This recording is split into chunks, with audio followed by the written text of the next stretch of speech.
Hey, I'm the dad photographer. One of the reasons why I'm back is that I have a little series of tips to represent how much depth of field and how much bokeh and how much background separation, subject separation you're going to have. So when you think depth of field, there are three main elements: aperture, distance to subject, and in a certain way, distance between subject and background, and a focal length. And one way to think and to really remember how all of these combine and how all of these work for the depth of field is to think with baguettes. A little disclaimer, this is not at all scientific, and it does not represent how optics works, but it's actually a very good way of remembering how each variable has an effect on depth of field. So let's go and work with those baguettes.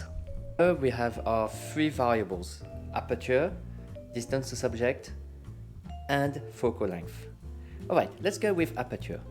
So if this is our subject, right, and this is our camera, let's look at aperture. So remember, aperture, the smaller the number, the wider the lens is open. The bigger the number, the smaller it is open.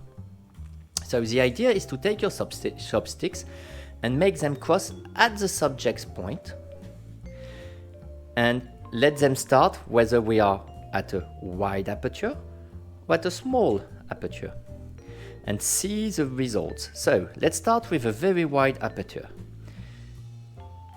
The chopsticks cross on the subject, and what we want to see is how far the two ends of the chopsticks are one to another. And as you can see here, the chopsticks are quite far, which means a shallow depth of field and a great background separation. If we were to close down, let's go to f5.6, you can see that the background would probably have less bokeh and there would be a bit less subject separation, meaning more of the subjects will be sharp. And then if you go to f8, of course less light come in, but one of the aspects is both your subject and the background will probably be sharp. Let's look at the second aspect, subject distance. Is the subjective far?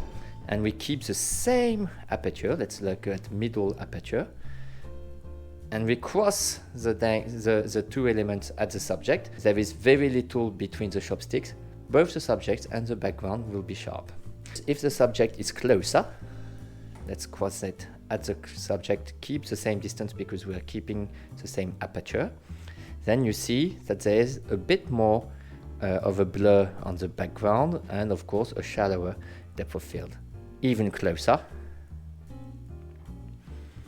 and obviously there's even more background separation.